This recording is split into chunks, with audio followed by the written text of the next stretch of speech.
ಶ್ರೀ ಗಣಪತಿ ಶಾರದಾ ಗುರುಭ್ಯೋ ನಮಃ. ಶ್ರೋತೃಗಳಿಗೆ ಸ್ವಾಮಿ ಚಿನ್ಮಯಾನಂದರ ವ್ಯಾಖ್ಯಾನ ಸಹಿತ ಅಷ್ಟಾವಕ್ರ ಗೀತೆಯ 2ನೆಯ ಅಧ್ಯಾಯದಲ್ಲಿ 15ರಿಂದ 20ರವರೆಗಿನ ಶ್ಲೋಕಗಳ ಶ್ರವಣಕ್ಕೆ ಸ್ವಾಗತ. ಅಥ ದ್ವಿತೀಯೋಧ್ಯಾಯಃ.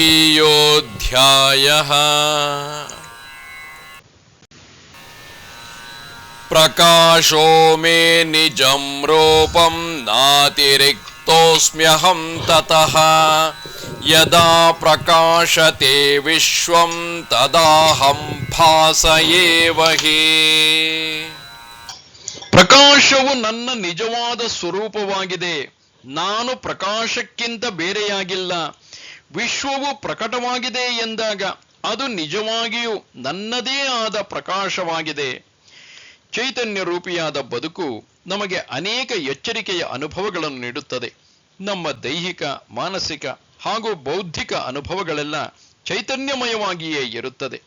ಈ ಕಾರಣದಿಂದಾಗಿಯೇ ನಮ್ಮ ಉಪನಿಷತ್ತುಗಳು ಆತ್ಮನನ್ನು ಚೈತನ್ಯ ಅಂದರೆ ಪ್ರಕಾಶರೂಪಿ ಎಂದು ವರ್ಣಿಸಿವೆ. ಈ ಉದಾಹರಣೆ ಹಾಗೂ ರೂಪಕವನ್ನು ವೇದಾಂತದ ಅಭ್ಯಾಸಿಗಳು ತುಂಬಾ ತಪ್ಪಾಗಿ ತಿಳಿದುಕೊಂಡು, ನಾನು ಧ್ಯಾನದಲ್ಲಿ ಕುಳಿತಿದ್ದಾಗ ನನ್ನ ಒಳಗೆ ಬೆಳಗಿನ ರಾಶಿಯನ್ನು ಕಂಡೆ ಎಂದು ಹೇಳುತ್ತಾ ಹಲವಾರು ಕಲ್ಪನೆಗಳ ಕಥೆಗಳನ್ನು ಸಾರುತ್ತಾ ತಮಗರಿವಿಲ್ಲದೆಯೇ ತಪ್ಪು ದಾರಿಯಲ್ಲಿ ನಡೆಯುತ್ತಿದ್ದಾರೆ. ನಮ್ಮ ಉಪನಿಷತ್ತಿನ ಋಷಿಮುನಿಗಳು ಉಪನಿಷತ್ತಿನಲ್ಲಿ ಬರುವ ಇಂತಹ ವಾಕ್ಯಗಳನ್ನು ವಿವರಿಸುವಾಗ ತುಂಬಾ ಹೆಚ್ಚಿನ ಜಾಗರೂಕತೆಯನ್ನು ವಹಿಸಿ, ಪ್ರಕಾಶ ಎಂದರೆ ಹೊರ ಜಗತ್ತಿನಲ್ಲಿ ನಾವು ಕಾಣುವ ಪ್ರಕಾಶವಲ್ಲ ಎಂದು ವಿವರಿಸಿದ್ದಾರೆ. ಇಲ್ಲಿ ನಾವು ಗಮನವಿಟ್ಟು ನೋಡಬೇಕಾಗಿರುವುದೇನೆಂದರೆ, ಈ ಜಗತ್ತಿನಲ್ಲಿ ಅನುಭವಿಸುವ ಪ್ರತಿಯೊಂದು ಅನುಭವವೂ ಸಹ ವಿಷಯಾನುಭವವೇ ಆಗಿದೆ. ಶುದ್ಧ ಚೈತನ್ಯನು ಅನುಭವಕ್ಕೆ ಸಿಗುವವನಲ್ಲ. ಅದು ವಿಷಯಿ, ಎಲ್ಲ ಅನುಭವಗಳ ಹಿಂದಿರುವ ಪ್ರಕಾಶ. ಶ್ರೀರಾಮಕೃಷ್ಣ ಪರಮಹಂಸರು ಸಹ ಪ್ರಕಾಶವನ್ನು ವಿವರಿಸುವಾಗ ಆ ಪ್ರಕಾಶವು ಯಾವುದೇ ಲಕ್ಷಣ ಅಥವಾ ಗುಣಗಳನ್ನು ಹೊಂದಿಲ್ಲ ಎಂದು ಹೇಳಿದ್ದಾರೆ. ವೇದಾಂತದಲ್ಲಿ ಆತ್ಮನನ್ನು ಪ್ರಕಾಶವೆಂದು ಉದ್ಗರಿಸಿರುವುದರ ಅರ್ಥ ಅದೇ ಎಲ್ಲ ಭೂತರಾಶಿಯಲ್ಲಿ ಅಂದರೆ ಜೀವ ಸಮೂಹದಲ್ಲಿ ಶುದ್ಧ ಚೈತನ್ಯವಾಗಿ ಪ್ರಕಟಗೊಳ್ಳುತ್ತಿದೆ ಎಂಬುದನ್ನು ಮನದಟ್ಟು ಮಾಡಲು. ಸಾಧಕನಲ್ಲಿ ಅಹಂಕಾರ ಅಳಿದಾಗ ಆತ ತನ್ನನ್ನು ತಾನೇ ಶುದ್ಧ ಚೈತನ್ಯವೆಂದು ಅರಿತುಕೊಂಡು ನಾನೇ ವಿಷಯ ಹಾಗೂ ವಿಷಯಿಯನ್ನು ಅನುಭವಿಸುವ ಅಹಂಕಾರವೆಂದು ತಿಳಿಯುತ್ತಾನೆ. ಎಲ್ಲ ಅನುಭವ ಪ್ರಪಂಚವನ್ನು ಬೆಳಗುವವನೂ ಸಹ ನಾನೇ ಆಗಿದ್ದೇನೆ ಎಂಬ ಜ್ಞಾನ ಅವನಲ್ಲಿ ಉದಯಿಸುತ್ತದೆ. ಜನಕನೂ ಸಹ ತನ್ನ ಆಂತರಿಕ ಅನುಭವದಿಂದ ಆತ್ಮನನ್ನೇ ನಾನೆಂದು ಅರಿತು ಶುದ್ಧ ಚೈತನ್ಯವೇ ನಾನೆಂದು ಘೋಷಿಸುತ್ತಿದ್ದಾನೆ.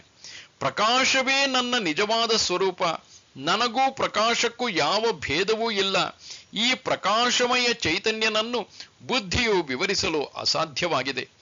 ಅನಿರ್ವಚನೀಯವಾದ ಶುದ್ಧ ಚೈತನ್ಯನನ್ನು ಗೊಂದಲಮಯವಾಗಿರುವ ಕಲುಷಿತವಾಗಿರುವ ಅಂತಃಕರಣವು ಗುರುತಿಸಲು ಅಸಾಧ್ಯವಾಗಿದೆ. ನಮ್ಮ ದೇಹ, ಮನಸ್ಸು ಹಾಗೂ ಬುದ್ಧಿ ಗುರುತಿಸುವುದು ವಿಷಯಗಳು, ಭಾವನೆಗಳು ಹಾಗೂ ಆಲೋಚನೆಗಳನ್ನು ಮಾತ್ರ. ಸಿನಿಮಾ ಮಂದಿರಕ್ಕೆ ನಾವು ಹೋದರೆ ಅಲ್ಲಿರುವುದು ಬಿಳಿ ಪರದೆ. ನಮ್ಮ ಹಿಂದಿರುವ ಒಂದು ಕೋಣೆಯಿಂದ ಪ್ರಕಾಶಮಯವಾದ ಬೆಳಕನ್ನು ಬಿತ್ತರಿಸಲಾಗುತ್ತದೆ. ಆ ಪ್ರಕಾಶಮಯ ಬೆಳಕಿನ ಮುಂದೆ ಸಿನಿಮಾ ಚಿತ್ರವನ್ನು ಇಟ್ಟಾಗ ಆ ಬೆಳಕು ಬಣ್ಣ ಬಣ್ಣದಿಂದ ಜನರ ಮುಂದಿರುವ ಬಿಳಿಯ ಪರದೆಯ ಮೇಲೆ ಮೂಡುತ್ತದೆ. ಆಗ ಬಿಳಿಯ ಪರದೆಯ ಮೇಲೆ ನಾಮ ಹಾಗೂ ರೂಪಗಳನ್ನು ಒಳಗೊಂಡ ಸಿನಿಮಾ ಕಾಣುತ್ತದೆ. ವಾಸ್ತವದಲ್ಲಿ ಅಲ್ಲಿ ಕಾಣುವ ಬಣ್ಣಮಯ ಚಿತ್ರಗಳು, ವ್ಯಕ್ತಿಗಳು, ಅಕ್ಷರಗಳು ಇವುಗಳೆಲ್ಲ ಕೇವಲ ಒಂದು ಪ್ರಕಾಶ ಮಾತ್ರವಾಗಿದೆ. ಅದೇ ರೀತಿಯಲ್ಲಿ ನಮ್ಮ ಒಳಗಿರುವ ಶುದ್ಧ ಚೈತನ್ಯ ಒಂದೇ ಜಗತ್ತನ್ನು ಪ್ರಕಾಶಿಸುತ್ತಿದೆ. ಜಗತ್ತಿನಲ್ಲಿ ಪ್ರಕಟಗೊಂಡ ಪ್ರತಿಯೊಂದು ವಸ್ತುವಿನ ಅಧಿಷ್ಠಾನವೂ ಸಹ ಶುದ್ಧ ಚೈತನ್ಯವೇ ಆಗಿದೆ. ಈ ವ್ಯವಹಾರಕ್ಕೆ ಸಹಕಾರಿಯಾಗಿರುವುದು ನಮ್ಮ ಕರಣಗಳು. ಸಂಕ್ಷೇಪವಾಗಿ ಹೇಳುವುದಾದರೆ, ಈ ಜಗತ್ತು ಶುದ್ಧ ಚೈತನ್ಯದಿಂದಲೇ ವಿಕ್ಷೇಪಿಸಲ್ಪಟ್ಟಿರುವಂಥದ್ದಾಗಿದೆ. ಇದೇ ವಿಚಾರವನ್ನು ನಾವು ಭಗವದ್ಗೀತೆಯ 13ನೆಯ ಅಧ್ಯಾಯದಲ್ಲೂ ಸಹ ಕಾಣುತ್ತೇವೆ. ಯಥಾ ಪ್ರಕಾಶಯತ್ಯೇಕ ಕೃತ್ಸ್ನಂ ಲೋಕಮಿಮಂ ರವಿಃ ಕ್ಷೇತ್ರಂ ಕ್ಷೇತ್ರೀ ತಥಾ ಕೃತ್ಸ್ನಂ ಪ್ರಕಾಶಯತಿ ಭಾರತ. ಹೇ ಭರತ ವಂಶೋತ್ಪನ್ನನಾದ ಅರ್ಜುನನೇ, ಗೀತೆಯಲ್ಲಿ ಕೃಷ್ಣನು ಹೇಳುತ್ತಿರುವುದು, ಹೇಗೆ ಒಬ್ಬನೇ ಸೂರ್ಯನು ಈ ಲೋಕವೆಲ್ಲವನ್ನೂ ಬೆಳಗುತ್ತಿರುವನೋ ಹಾಗೆಯೇ ಪುರುಷನು ಸಮಸ್ತ ಪ್ರಕೃತಿಯನ್ನು ಬೆಳಗುತ್ತಿರುವನು. ಉಪನಿಷತ್ತಿನ ಋಷಿಗಳ ನಿಲುವು ಸಹ ಇದೇ ಆಗಿದೆ. ಇರುವುದೆಲ್ಲವೂ, ಬೆಳಗುವುದೆಲ್ಲವೂ ಹಾಗೂ ಆನಂದಿಸುವಂಥದ್ದೆಲ್ಲವೂ ಶುದ್ಧ ಚೈತನ್ಯನ ಅಭಿವ್ಯಕ್ತವೇ ಆಗಿದೆ. ಅದು ಒಂದೇ, ಅದು ಸಚ್ಚಿದಾನಂದ ಸ್ವರೂಪವುಳ್ಳದ್ದಾಗಿದೆ. ಜಗತ್ತಿನ ಜಾಗರೂಕ ಅನುಭವವೂ ಸಹ ಶುದ್ಧ ಚೈತನ್ಯನ ಜಾಗರೂಕತೆಯೇ ಆಗಿದೆ. ಅಹೋ ವಿಕಲ್ಪಿತಂ ವಿಶ್ವಮಜ್ಞಾನಾನ್ಮಯಿ ಭಾಸತೆ ರೂಪ್ಯಂ ಶುಕ್ತೌ ಫಣೀರಜ್ಜೌ ವಾರಿ ಸೂರ್ಯಕರೇ ಯಥಾ. ಅಹೋ, ಈ ಜಗತ್ತು ಅಜ್ಞಾನದ ಕಾರಣದಿಂದಾಗಿ ನನ್ನಲ್ಲಿ ವಿಕಲ್ಪಿಸಲ್ಪಡುತ್ತಿದೆ, ಅರ್ಥಾತ್ ಅನ್ಯಥಾ ಗ್ರಹಣವಾಗಿ ಭಾಸಮಾನವಾಗುತ್ತಿದೆ.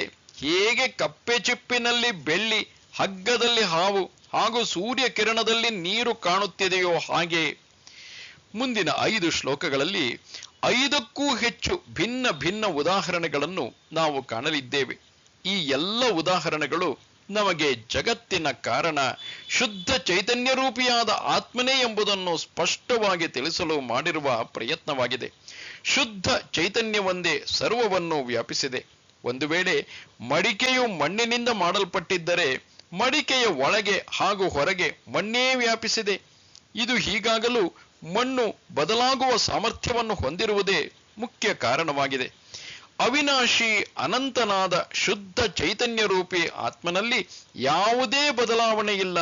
ಆದ್ದರಿಂದಲೇ ಜಗತ್ತಿನಲ್ಲಿರುವ ನಾನಾತ್ವವು ಆತ್ಮನ ಕಾರಣದಿಂದಾಗಿದೆ ಎಂಬ ನಂಬಿಕೆಯೂ ಸಹ ತಪ್ಪು ತಿಳುವಳಿಕೆಯಾಗುತ್ತದೆ. ಒಂದು ವೇಳೆ ನಾವು ಈ ವಾದವನ್ನು ಒಪ್ಪಿದರೆ ಆತ್ಮನಲ್ಲಿ ಬದಲಾವಣೆಯನ್ನು ಒಪ್ಪಬೇಕಾಗುತ್ತದೆ. ಯಾವುದು ಬದಲಾಗುತ್ತದೋ ಅದು ನಾಶವಾಗುತ್ತದೆ. ಹೀಗಿರಬೇಕಾದರೆ ಈ ಕಾರ್ಯ ಕಾರಣವನ್ನು ಸತ್ಯವೆಂದು ನಂಬಿದರೆ ಇಲ್ಲಿಯವರೆಗಿನ ಆಧ್ಯಾತ್ಮದ ತತ್ವವೆಲ್ಲವೂ ವಿರೋಧಾಭಾಸ ಹಾಗೂ ಅತಾರ್ಕಿಕವಾದಂತಾಗುತ್ತದೆ. ಜನಕನು ಈ ಶ್ಲೋಕದಲ್ಲಿ 3 ಉದಾಹರಣೆಗಳ ಮುಖಾಂತರ ನಾಮರೂಪಾತ್ಮಕವಾದ ಜಗತ್ತು ಕೇವಲ ಆಭಾಸವೆಂದು ತಿಳಿಸುತ್ತಾನೆ. ಈ ಉದಾಹರಣೆಗಳು ವೇದಾಂತದಲ್ಲಿ ಯಥೇಚ್ಛವಾಗಿ ನಾವು ಕಾಣುತ್ತೇವೆ. ಇವು ನೋಡುವ ಮನಸ್ಸಿನ ಭ್ರಾಂತಿಯಿಂದ ಹುಟ್ಟಿರುವಂಥದ್ದಾಗಿದೆ. ಆಭಾಸವು ಅಧಿಷ್ಠಾನವನ್ನು ಎಂದಿಗೂ ಬಾಧಿಸಲು ಸಾಧ್ಯವಿಲ್ಲ. ಅಧಿಷ್ಠಾನವು ಯಾವುದೇ ಪರಿಣಾಮಕ್ಕೆ ಒಳಗಾಗುವಂಥದ್ದಲ್ಲ. ಆಭಾಸದ ಅಸ್ತಿತ್ವವು ಅಧಿಷ್ಠಾನದ ಅರಿವು ಇಲ್ಲದಿದ್ದಾಗ ಮಾತ್ರ ಸಂಭವಿಸುತ್ತದೆ. ಅಧಿಷ್ಠಾನದ ಪೂರ್ಣ ಅರಿವು ಆಭಾಸವನ್ನು ನಾಶ ಮಾಡುತ್ತದೆ. ಡಿ.ವಿ. ಗುಂಡಪ್ಪನವರ ಈ ಸಾಲುಗಳು ಇದೇ ತತ್ವವನ್ನು ನಮಗೆ ಅರಿವು ಮೂಡಿಸುತ್ತದೆ. ಇವು ಮಂಕುತಿಮ್ಮನ ಕಗ್ಗದಿಂದ ತೆಗೆದುಕೊಂಡಿರುವಂತಹವು. ಕೇಳಿಯುಂ ಮಾಯೆಯದು ನೃತ್ಯಗತಿ ಬರಿತೋರ್ಕೆ ಮೂಲಮಂ ಕಂಡಂಗೆ ಸಂಭ್ರಾಂತಿ ಏನು ಆಳದಲ್ಲಿ ನಿರ್ಲಿಪ್ತ ಮೇಲೆ ನಿಯತಿ ಕ್ಲುಪ್ತ ಲೀಲಾಪ್ರಿಯಂ ಬ್ರಹ್ಮ ಮಂಕುತಿಮ್ಮ. ಕಪ್ಪೆ ಚಿಪ್ಪಿನಲ್ಲಿ ಬೆಳ್ಳಿಯನ್ನು ಕಾಣುವುದು, ಹಗ್ಗದಲ್ಲಿ ಹಾವನ್ನು ಕಾಣುವುದು ಅಥವಾ ಮರೀಚಿಕೆಯಲ್ಲಿ ನೀರನ್ನು ಕಾಣುವುದು ಹೇಗೆ ಭ್ರಾಂತಿಯೋ, ಅದೇ ರೀತಿಯಲ್ಲಿ ಜಗತ್ತಿನಲ್ಲಿ ನಾನಾತ್ವವನ್ನು ಕಾಣುವುದು ಸಹ ಭ್ರಾಂತಿಯೇ ಆಗಿದೆ. ಆತ್ಮಜ್ಞಾನದ ಅಜ್ಞಾನದಿಂದಾಗಿ ನಾನು ಜಗತ್ತನ್ನು ನನಗಿಂತ ಬೇರೆ ಎಂದು ಕಲ್ಪಿಸಿ ವಿಕ್ಷೇಪ ಮಾಡುತ್ತೇನೆ. ಆತ್ಮನ ನಿಜ ರೂಪದ ಅರಿವಾದಾಗ ಈ ಆಭಾಸ ಕೊನೆಯಾಗುತ್ತದೆ.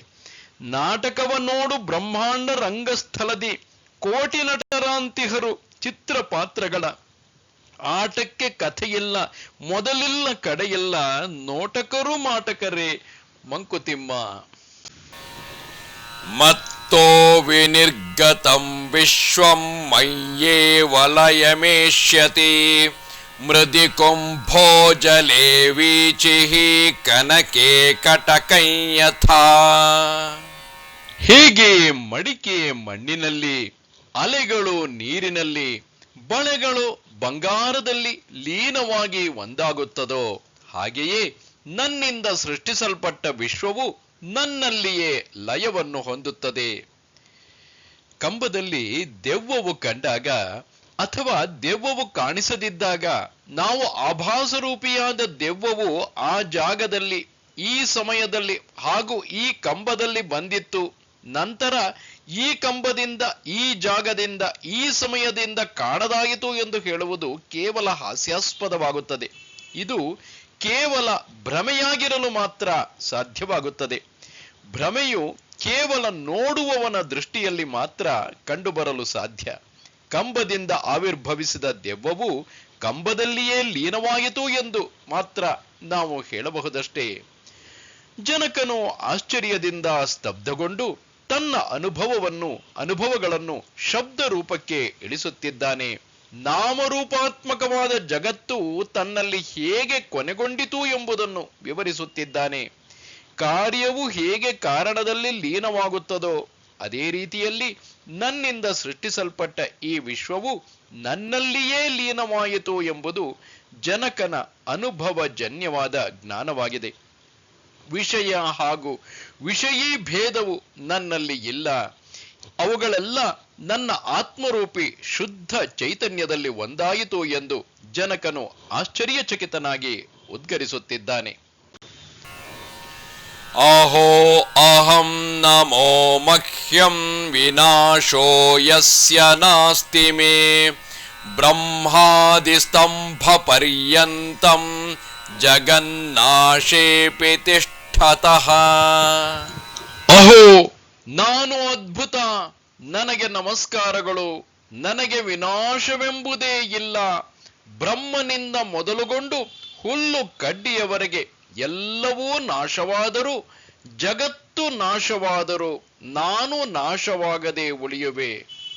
ಇಲ್ಲಿಂದ ಮುಂದಿನ 4 ಶ್ಲೋಕಗಳು ಆಶ್ಚರ್ಯ ಸೂಚಕವಾಗಿ ಜನಕನಲ್ಲಿ ಪ್ರಕಟಗೊಂಡ ಆತ್ಮಸ್ವರೂಪದ ಅದ್ಭುತ ಅನುಭವದ ವಿವರಗಳಿಂದ ಕೂಡಿದೆ.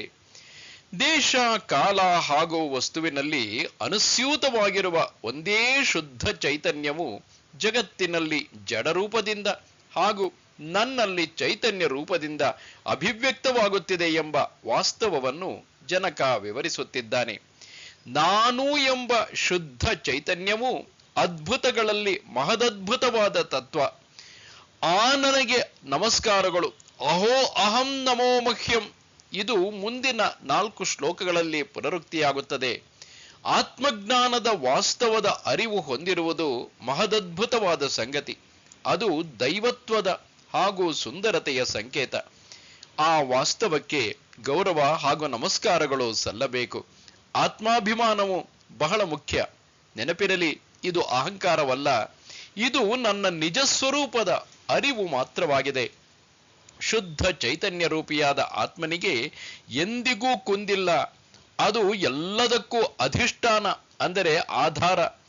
ಆ ಅಧಿಷ್ಠಾನದ ಮೇಲೆ ಸೃಷ್ಟಿಕರ್ತ ಸೃಷ್ಟಿಸುತ್ತಾನೆ. ಸೃಷ್ಟಿಸಲ್ಪಟ್ಟದ್ದು ಕೆಲಕಾಲ ಸ್ಥಿರವಾಗಿರುತ್ತದೆ, ನಂತರ ಅದು ನಾಶವಾಗಿ ಹೋಗುತ್ತದೆ. ಆ ಆತ್ಮನು ಸರ್ವದಾ ತಟಸ್ಥನಾಗಿರುತ್ತಾನೆ. ಇವುಗಳ ಸೃಷ್ಟಿ, ಸ್ಥಿತಿ ಹಾಗೂ ಲಯಗಳು ಅಧಿಷ್ಠಾನದ ಮೇಲೆ ಯಾವ ಪ್ರಭಾವವನ್ನು ಉಂಟು ಮಾಡುವುದಿಲ್ಲ. ಈ ಮೂರೂ ಅಧಿಷ್ಠಾನದ ಮೇಲಿನ ಆಭಾಸ ಮಾತ್ರವಾಗಿದೆ. ನೃತ್ಯವೋ ಬ್ರಹ್ಮನಟರಾಜನದು ಜಗವೆಲ್ಲ ಪ್ರತ್ಯೇಕ ಜೀವದಶೆಯವನಂಗ ಭಂಗಿ ಸತ್ಯ ಸತ್ವಜ್ವಾಲೆ ವಿಶ್ವಮಾಯಾಲೀಲ ಪ್ರತ್ಯಗಾತ್ಮನು ನೀನು ಮಂಕುತಿಮ್ಮ. ನಾನು ಅನಂತವಾದ ಆತ್ಮ. ಇದು ಅನುಭವಜನ್ಯವಾದ ಜ್ಞಾನ.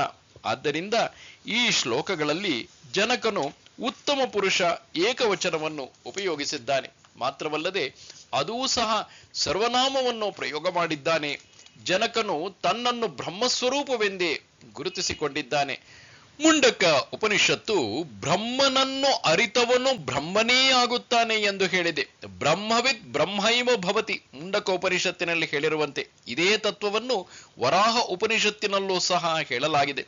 ಸರ್ವಭೂತಾಂತರಸ್ಥಾಯ ನಿತ್ಯ ಮುಕ್ತ ಚಿದಾತ್ಮನೆ ಪ್ರತ್ಯಕ್ ಚೈತನ್ಯ ರೂಪಾಯ ಮಹ್ಯಮೇವ ನಮೋ ನಮಃ. ಅಂದರೆ ನಿತ್ಯ ಮುಕ್ತ ಚೈತನ್ಯ ರೂಪನಾದವನೇ, ನೀನು ಎಲ್ಲ ಜೀವಿಗಳ ಅಂತರ್ಯಾಮಿಯಾಗಿ ವಿರಾಜಮಾನನಾಗಿರುವೆ. ಅಂತರ್ಯಾಮಿಯಾದ ಚೈತನ್ಯ ಸ್ವರೂಪನು ನಾನೇ ಆಗಿರುವುದರಿಂದ ನನಗೆ ನಮಸ್ಕಾರಗಳು. ಇದೇ ರೀತಿ ಇದೇ ಶ್ಲೋಕವನ್ನು ಯೋಗ ವಾಸಿಷ್ಠದಲ್ಲೂ ಸಹ ನಾವು ಕಾಣಬಹುದು. ಉಪನಿಷತ್ತಿನ ಮಂತ್ರದಲ್ಲಿ ಹೇಳಲಾಗುತ್ತಿರುವ ಆತ್ಮಸ್ವರೂಪರಾದ ಅನಂತರಾದ ನಿನಗೆ ಹಾಗೂ ನನಗೆ ನಮಸ್ಕಾರಗಳು.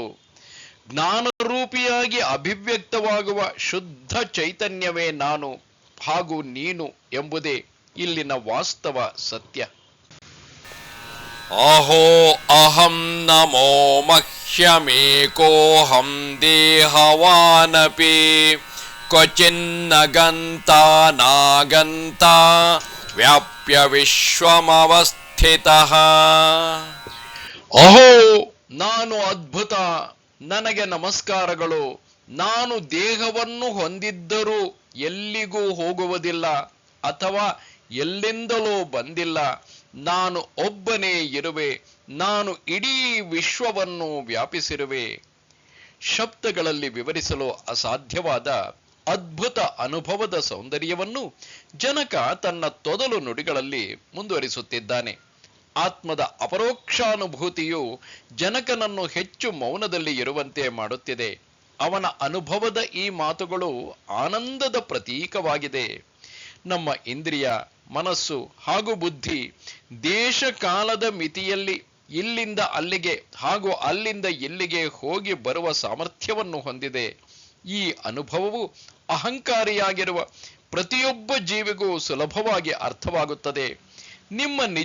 ನಮ್ಮ ನಿಜಸ್ವರೂಪದ ಅರಿವು ಉಂಟಾದಾಗ ನಮಗೆ ಗೋಚರವಾಗುವುದೇನೆಂದರೆ, ಈ ಚಲನಗಳು ದೇಹಾಭಿಮಾನಿಗೆ ಹಾಗೂ ಅಹಂಕಾರಿಗೆ ಮಾತ್ರ. ಅವು ನನ್ನಲ್ಲಿ ಇವೆ, ಆದರೆ ನಾನು ಅದಲ್ಲ ಎಂಬ ವಾಸ್ತವವು ಉದಯಿಸಿದ ದಿನ ನಾನು ಎಲ್ಲಿಗೂ ಹೋಗುವುದಿಲ್ಲ ಹಾಗೂ ಎಲ್ಲಿಂದಲೂ ಬಂದಿಲ್ಲ ಎಂಬುದು ಮನದಟ್ಟಾಗುತ್ತದೆ. ನಾನು ಸರ್ವದಾ ಆತ್ಮಸ್ವರೂಪಿಯಾಗಿಯೇ ಇದ್ದೆ, ಇರುವೆ ಮಾತ್ರವಲ್ಲ, ಮುಂದೆಯೂ ನಾನು ಹಾಗೆಯೇ ಇರುತ್ತೇನೆ. ಎಲ್ಲ ಬದಲಾವಣೆಗಳ ಸಾಕ್ಷಿ ನಾನು ಎಂದಿಗೂ ಬದಲಾಗುವುದಿಲ್ಲ. ನನ್ನ ನಿಜ ಸ್ವರೂಪ ಸಚ್ಚಿದಾನಂದ. ನಾನು ವಿಶ್ವವೆಲ್ಲ ವ್ಯಾಪಿಸಿರುವೆ. ನಾನು ಎಲ್ಲರಲ್ಲೂ ಇದ್ದೇನೆ. ನಾನು ಒಬ್ಬನೇ ಆಗಿರುವೆನು. ಬದಲಾವಣೆ ನನ್ನ ಒಂದು ಕ್ಷುಲ್ಲಕ ಮುಖವಷ್ಟೇ ಆಗಿದೆ. ಅಹೋ ಅಹಂ ನಮೋ ಮಹ್ಯಂ ದಕ್ಷೋ ನಾಸ್ತಿಹ ಮತ್ಸಮಃ ಅಸಂಸ್ಪೃಶ್ಯ ಶರೀರೇಣ ಯೇನ ವಿಶ್ವಂ ಚಿರಂ ಧೃತಂ. ಅಹೋ, ನಾನು ಅದ್ಭುತ, ನನಗೆ ನಮಸ್ಕಾರಗಳು. ನನ್ನಂತಹ ನನಗೆ ಸಮನಾದ ದಕ್ಷರು ಇನ್ನೊಬ್ಬರಿಲ್ಲ. ದೇಹದಿಂದ ಸ್ಪರ್ಶ ಮಾಡದೇ ಇದ್ದರೂ ಚಿರಕಾಲದಿಂದಲೂ ವಿಶ್ವವನ್ನು ಧರಿಸಿರುವೆ. ಜೀವಂತವಿರುವ ಎಲ್ಲ ಜೀವರಾಶಿಯಲ್ಲಿರುವ ದಕ್ಷತೆ ಹಾಗೂ ಸಾಮರ್ಥ್ಯವು ಚೈತನ್ಯದ ದ್ಯೋತಕವಾಗಿದೆ. ಶುದ್ಧ ಚೈತನ್ಯವು ದೇಹ ಹಾಗೂ ಕರಣಗಳ ಮುಖಾಂತರ ಅಭಿವ್ಯಕ್ತಗೊಂಡಾಗ ಜೀವಿಗಳಲ್ಲಿ ನಾವು ಈ ಗುಣಗಳನ್ನು ಕಾಣಬಹುದು. ಸಾಮಾನ್ಯ ಜನರು ಶುದ್ಧ ಚೈತನ್ಯನನ್ನೇ ದೇವರೆಂದು ತಿಳಿಯುತ್ತಾರೆ. ದೇವರು ಸರ್ವವ್ಯಾಪಿ ಹಾಗೂ ಸರ್ವಜ್ಞನೆಂದು ಬಣ್ಣಿಸುತ್ತಾರೆ. ಈ ಶ್ಲೋಕಗಳಲ್ಲಿ ಜನಕನ ವಿಚಾರಧಾರೆ ಬಹಳ ಅಮೋಘವಾಗಿದೆ. ಆತ ಉಪನಿಷತ್ತಿನ ತತ್ವವನ್ನು ಮತ್ತೆ ಉದ್ಗರಿಸುತ್ತಿದ್ದಾನೆ. ಶುದ್ಧ ಚೈತನ್ಯ ರೂಪಿಯಾದ ಆತ್ಮನು ಆಭಾಸರೂಪಿ ಜಗತ್ತಿನ ಎಲ್ಲ ಆಗುಹೋಗುಗಳಿಗೆ ಸಾಮರ್ಥ್ಯವನ್ನು ನೀಡುತ್ತಾನೆ. ಆದರೂ ವಾಸ್ತವದಲ್ಲಿ ಅವುಗಳೊಡನೆ, ಅಂದರೆ ಆಭಾಸರೂಪಿ ಜಗತ್ತಿನೊಂದಿಗೆ ಯಾವುದೇ ಸಂಪರ್ಕವನ್ನು ಹೊಂದಿರುವುದಿಲ್ಲ. ಆತ ಸದಾ ನಿತ್ಯ ಮುಕ್ತನಾಗಿಯೇ ಇರುತ್ತಾನೆ. ಸಂಬಂಧವಿಲ್ಲದ ಸಂಬಂಧವೇ ಆತ್ಮನಿಗೆ ಇರುವಂಥದ್ದಾಗಿದೆ. ನಿತ್ಯ ಹಾಗೂ ಅನಿತ್ಯದ ಜೊತೆಗೆ ಆತ ಇದ್ದರೂ ಇಲ್ಲದಂತೆಯೇ ಇರುತ್ತಾನೆ. ಕಂಬವು ದೆವ್ವಕ್ಕೆ ಸಹಕಾರಿಯಾಗಿರುತ್ತದೆ, ಆದರೆ ದೆವ್ವದಿಂದ ಎಂದೂ ಸಹ ಕಂಬವು ಸ್ಪರ್ಶವನ್ನು ಹೊಂದುವುದಿಲ್ಲ. ಕನಸಿನಲ್ಲಿ ಇರುವಾತನು ಕನಸಿನ ಸುಖ ದುಃಖಗಳನ್ನು ಅನುಭವಿಸಿ ಸುಖಿ ಅಥವಾ ದುಃಖಿಯಾಗುತ್ತಿರುತ್ತಾನೆ. ಆದರೂ ಆತ ಎಚ್ಚರವಾದಾಗ ಆತನಿಗೆ ಕನಸಿನ ಸುಖ ದುಃಖ ಕಿಂಚಿತ್ತೂ ಸಹ ಬಾಧೆಯನ್ನು ಉಂಟು ಮಾಡುವುದಿಲ್ಲ. ಕನಸು ನನ್ನದೇ ಆಗಿದ್ದರೂ ಎಚ್ಚರವಾದಾಗ ಅದು ಅನಿತ್ಯವೆಂದು ಗೋಚರವಾಗುತ್ತದೆ. ಈ ಸಂಬಂಧವಿಲ್ಲದ ಸಂಬಂಧವನ್ನು ಕುರಿತು ನಾವು ವಿಚಾರ ಮಾಡಿದಾಗ ಆತ್ಮನ ಬಗೆಗಿರುವ ಗೌರವ ಮತ್ತಷ್ಟು ಹೆಚ್ಚುತ್ತದೆ. ನಮ್ಮ ಕರಣಗಳು ಅವುಗಳ ಸ್ವಭಾವದಂತೆ ಬಾಹ್ಯ ಪ್ರಪಂಚದ ಅನುಭವಗಳನ್ನು ವಿಕ್ಷೇಪಿಸಿ ಅದರಿಂದ ಉಂಟಾಗುವ, ಅಂದರೆ ಅದರ ಕಾರ್ಯರೂಪವಾದ ಜಗತ್ತಿನ ನಾನಾತ್ವವನ್ನು ಹೊಂದಿ ಸುಖ ದುಃಖಗಳನ್ನು, ಜಯ ಅಪಜಯಗಳನ್ನು, ಹುಟ್ಟು ಸಾವುಗಳನ್ನು ಅನುಭವಿಸುತ್ತವೆ. ಇವೆಲ್ಲ ಹೀಗೆ ನಡೆಯುತ್ತಿದ್ದರೂ ಆತ್ಮನು ಇವುಗಳಿಂದ ಯಾವ ಸ್ಪರ್ಶಕ್ಕೂ ಒಳಗಾಗದೆ ಅಸ್ಪರ್ಶ ಯೋಗದಲ್ಲಿ ಇರುತ್ತಾನೆ. ಆ ಆತ್ಮವೇ ನಾನಾಗಿದ್ದೇನೆ. ಜಗತ್ತಿನ ಎಲ್ಲ ಆಟಗಳು ನನ್ನಲ್ಲಿಯೇ ನಡೆಯುತ್ತಿವೆ. ನನ್ನ ಆತ್ಮಸ್ವರೂಪವು ನಿಜವಾಗಿಯೂ ವಂದನೆಗೆ ಅರ್ಹವಾದುದಾಗಿದೆ. ಈ ಜಗತ್ತಿನಲ್ಲಿ ವಂದನೆಗೆ ಅರ್ಹವಾದ ಏಕೈಕ ವಸ್ತುವೆಂದರೆ ಶುದ್ಧ ಚೈತನ್ಯ ರೂಪಿ ಆತ್ಮವೊಂದೇ ಆಗಿದೆ. ಪೂಜ್ಯ DVಜಿಯವರ ಮರುಳ ಮುನಿಯನ ಕಗ್ಗದ ಈ ಸಾಲು ಇದನ್ನು ಪುನರುಕ್ತಿಗೊಳಿಸುತ್ತದೆ. ನೀನೊಬ್ಬ ಜಗದೊಳಗೆ ನಿನ್ನೊಳಗದೊಂದು ಜಗ, ನೀನೇ ಜಗ, ನೀನಿರದೆ ಜಗವುಂಟೆ ನಿನಗೆ, ತಾನೇ ಜಗವೆಲ್ಲವೆಂದರಿತಂಗೆ ಹಗೆಯಲ್ಲಿ ಏನಿವುದವಂಗನ್ಯ, ಏನಿವುದು ಅವಂಗೆ ಅನ್ಯ. ಮರುಳ ಮುನಿಯ. ಅಹೋ ಅಹಂ ನಮೋ ಮಹ್ಯಂ ಯಸ್ಯ ಮೇ ನಾಸ್ತಿ ಕಿಂಚನ, ಅಥವಾ ಯಸ್ಯ ಮೇ ಸರ್ವಂ ಯದ್ವಾಂಗ್ ಮನಸ ಗೋಚರಂ. ಓಹೋ, ನಾನು ಅದ್ಭುತ, ನನಗೆ ನಮಸ್ಕಾರಗಳು. ನನಗೆ ನನ್ನದು ಎಂಬುದು ಯಾವುದೂ ಇಲ್ಲ, ಅಥವಾ ಮಾತು ಹಾಗೂ ಮನಸ್ಸುಗಳಿಗೆ ಗೋಚರವಾಗುವ ಎಲ್ಲವೂ ನನ್ನದೇ ಆಗಿದೆ. ಆತ್ಮಸ್ತುತಿಯಲ್ಲಿ ಇದು ಕಡೆಯ ಶ್ಲೋಕವಾಗಿದೆ. ವಾಸ್ತವವನ್ನು ಅರಿತಾಗ ಈ ರೀತಿಯ ವರ್ತನೆ ಸ್ವಾಭಾವಿಕವಾಗಿ ಇರುವಂಥದ್ದೇ ಆಗಿರುತ್ತದೆ. ಶುದ್ಧ ಚೈತನ್ಯ ರೂಪಿಯಾದ ಆತ್ಮವೇ ಎಲ್ಲದಕ್ಕೂ ಆಧಾರವಾಗಿರುವುದರಿಂದ ಅದು ಈ ರೀತಿ ತನ್ನ ಹಕ್ಕನ್ನು ಪ್ರತಿಪಾದಿಸುವುದು ಸರಿಯಾಗಿದೆ. ಮಾತ್ರವಲ್ಲದೆ ಜಗತ್ತಿನಲ್ಲಿ ತೋರಿಕೆಯಾಗಿ ಕಂಡುಬರುವ ನಾಮರೂಪಗಳು ಯಾವುದೂ ಕೂಡ ನನಗೆ ಸೇರಿದ್ದಲ್ಲ ಎನ್ನುವ ವಾದವೂ ಸಹ ಸರಿಯಾದುದೇ ಆಗಿದೆ. ರಾಜರ್ಷಿಯಾದ ಜನಕನು ಆತ್ಮಜ್ಞಾನದ ಪ್ರಭಾವದಿಂದಾಗಿ ವಿರೋಧಾಭಾಸದ ಮಾತುಗಳನ್ನು ಆಡುತ್ತಿರುವುದು ಶಾಸ್ತ್ರಸಮ್ಮತವಾಗಿರುವುದು. ಎಲ್ಲವೂ ನನ್ನದು ಅಥವಾ ಯಾವುದೂ ನನ್ನದಲ್ಲ. DVಜಿಯವರ ಈ ಕಗ್ಗದ ಸಾರವು ಇದೇ ಆಗಿದೆ. ನಾನೆಂಬುದೊಂದಂಶವಿತರ ಜಗವೊಂದಂಶ, ನಾನು ನೀನುಗಳಳಿದ ಸರ್ವೈಕ್ಯವೊಂದು. ನಾನೆಂಬುದೊಂದಂಶವಿತರ ಜಗವೊಂದಂಶ, ನಾನು ನೀನುಗಳಳಿದ ಸರ್ವೈಕ್ಯವೊಂದು. ಧ್ಯಾನಿಸುತ್ತೈಕ್ಯವನು ಪಾಲಿಸುವುದು ಭಯವನು, ಜಾಣಿನ ನಾಟಕವೋ ಮಂಕುತಿಮ್ಮ. ಇದೇ ಅಧ್ಯಾಯದಲ್ಲಿ ಹಿಂದೆ ಜನಕನು ಈ ಜಗತ್ತಿನಲ್ಲಿ ಇರುವುದೆಲ್ಲ ನನ್ನದೇ ಆಗಿದೆ ಅಥವಾ ನಿಜವಾಗಿ ಯಾವುದೂ ನನ್ನದಲ್ಲ ಎಂದು ಹೇಳಿದ್ದ. ಈಗಿನ ಹಾಗೂ ಹಿಂದಿನ ಶ್ಲೋಕಗಳ ಭಾವ ಮಾತ್ರ ಒಂದೇ ಆಗಿದೆ. ಮಾತು ಹಾಗೂ ಮನಸ್ಸಿಗೆ ನಿಲುಕುವ ಎಲ್ಲವೂ ನನ್ನದೇ ಎಂಬುದರ ಅರ್ಥವನ್ನು ವಿಚಾರ ಮಾಡಬೇಕು.